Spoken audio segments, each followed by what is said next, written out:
Daisy Thomas with us this morning. Oh, good morning, Daisy. Good morning, guys. Great to be here. Best part of my week, this is. Yeah, good on you, mate. It's probably a lie. I say that every day. Doesn't matter. Yeah, I'm happy to be lied to. Yeah, perfect. How was your weekend? Rather uneventful. A lot of the same. A lot of football. Yeah.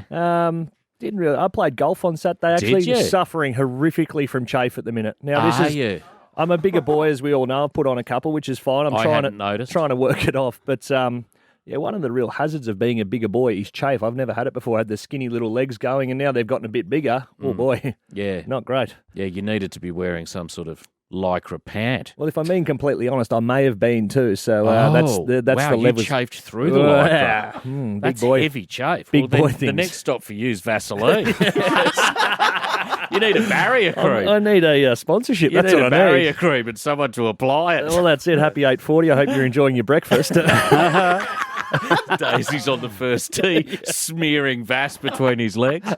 It's only 18 holes, mate. Yeah, they were 19 almost.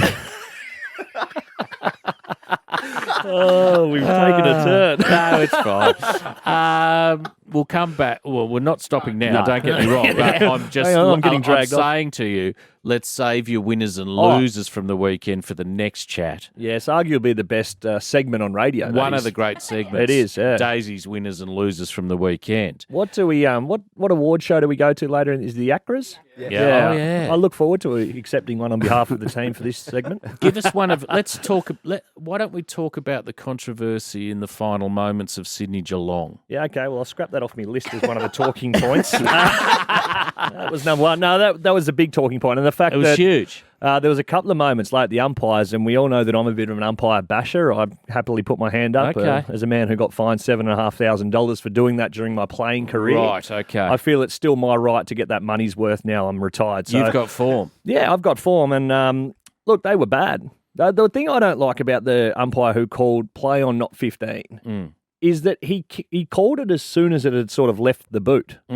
So Yeah, where's it ending up? yeah, well, correct. Yes, when you said it hadn't gone 15 metres, but it still had 16 metres of Well, it ended up trajectory going left. 21, didn't it, Will? Yeah, 21.8. 20. So let's call it 22. Yeah, so that's a big stuff up, and 5-6 seconds left in that game. It was Jeremy Cameron, 2 left footer, so a good side for a left footer. I would have thought a bloke like that would have slotted it. Yeah, so look, what could have been, there was a controversial non-paid deliberate out of bounds just before that as well. So that's right. look, they tried And their then best. there was the sort of possibly holding the ball that was beaten by the buzzer. Yeah, so There was a lot going on, there wasn't was plenty happening, and the fact the AFL have come out since and said that it Got it clearly wrong. had gone more than the 15 is not great. But to Geelong fans, sucked in, I guess, because they had they had their own luck down there against Brisbane Lions when they should have been holding the ball late in that game, and they Yes. got away with one. So Yeah, that came just up in conversation earlier. yeah, the universe aligning. Yeah, swings and roundabouts, Yeah, as we that's- discussed. which is and that's football, isn't it? Swings and roundabouts is a bit of a weird saying, isn't it? What do you Swings think and about roundabouts. Yeah. a captain's challenge, Daisy, in that scenario on Uh, the field? yeah, no, I don't like it. Lee Montagna was pushing the captain's challenge. I was listening to that last night. Look, I know the rugby have brought that in. I think their game's a bit more stop-start than ours. Whether, how many times have these things actually come up? Would they have then changed it on the night? They don't have the, I think it was Fox that then went back with their fancy little measuring tape and all their digital guys that got involved. I'm not sure the AFL have that technology readily available. On the spot, yeah. Yeah, so Yeah, I agree. the theatre of our game is that, your game's won or lost on these calls. Yeah, Geelong, that's right. They got one up the other week because of a bad call, and they lost this one because of that. All right, let's do your winners and losers when we come back. Oh, boy. It's time for your new segment, Daisy, winners and losers from the weekend. Yes, it's brilliant. I had plenty of time to prep this week too because Will didn't text me 6 minutes before coming on air. So, you were short no notice rebuttal. last Just week. turn his mic off. Perfect. 3 big winners. The first one, Richmond Footy Club, Friday night footy, taking on the Western Bulldogs. Yes. 19 points down at half time. That's right. Come back and won by 22 points, just showing the competition that they are still the real deal. They can still change gears. They can. The Saints. Oh, boy. Imagine being a Saints supporter this season. It's a roller coaster Oh, ride. up and down like a Macedonian wedding. 69 points. They touched the Hawks up to. Bradley Hill, the man who's been out of form, lots of questions being asked about him. Yeah. Brett Ratton had the opportunity to drop him, said, no, I'll put my faith in you, son. He came out, he had 27 disposals at 85% efficiency, 3 goal assists and 10 score involvements, plus 571 metres game. Unbelievable. And they gave him the bloody ball. It's Yeah. not that hard. When he gets near you, give him the ball. He's a better decision maker than half of them. He's quicker than nearly all of them. And 19-14 to 9-5. I was at that game, that was very, very hard I was doing special comments. I reckon about 5 minutes into the second quarter, I ran out of special things to say. They were just average comments after that. I needed to. Yeah, the special stuff was gone. That was certainly done. The Melbourne Footy Club, how could you go past them? 7-0, top of the tree. Yeah. Wasn't the most convincing win, I must say, against North Melbourne, but they're still on top of the tree, so well done to them. Because I think it would be hard to get up against North. Is that a true thing? Yeah. I mean, I know that they're professional elite sports people, but is it a real thing where you're going to play someone that's 9-6? Yep. And you sort of go, well, eventually we'll win this. Like in all sport, I think you sort of play to your competition. So when you play teams that are better than you, you seem to rise and play to their level. And when you play teams that are not going so well. But is it a collective thing? Is there a bit of smart arsery on the bus? This is a percentage builder well, there for probably us? has to be something that seeps into your psyche going, we should just win this, all things equal. So, and they did. That's how they fell in against them. They could have won by 10 goals. That's the difference. When you get to being a really, really good side, and I think back to our days at Collingwood, when we played, Melbourne were down the bottom there, you'd go out and a win on that day would be 50, 60 points, not You'd just thump them.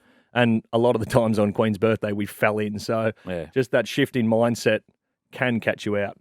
Anyhow, the 3 big losers, the umpires, we've touched on them in the Geelong-Sydney game. Unfortunate. It's unfortunate. Do we want technology to override the umpires? No, because then we would have nothing to talk about if they got it right every week. Yes. And as I said, sucked in Geelong supporters.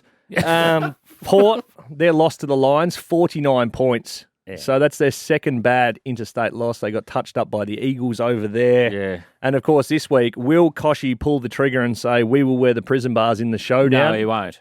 Jeez, I would have loved that as a flex, just to say, we'll cop the 4 points that the AFL are threatening and No, we'll he wear won't them. do that. No, he shouldn't do that. But if it might have been a fine, he could have maybe rattled the cash cow. And the last one, the biggest loser, and I don't want to say it, but I have to, is my job. It's the Pies.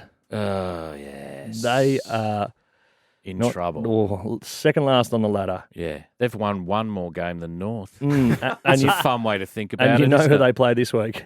North. Oh, boy. Could it happen? Could North beat Collingwood? Well, it's at Marvel Stadium, and that joint will be packed because both teams will think they can win. Could North beat Collingwood?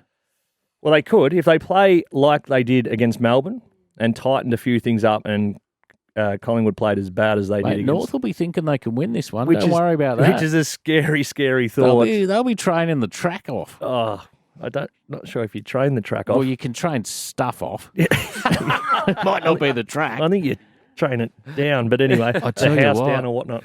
No, but we'll Could have this to... be North's win for the Well, year? we will wait and see because that is going to be an absolutely huge clash and ramifications if the Pies are to be not competitive would be absolutely massive. So they're What the are you big talking suggesting points. Buckley goes mid-year? No, I'm not suggesting that at all, but it's just they're already starting to hum around I down agree there. with you. Bucks has to go. Yeah. And as Will said off air again, Ross Lyon's going to take his spot. So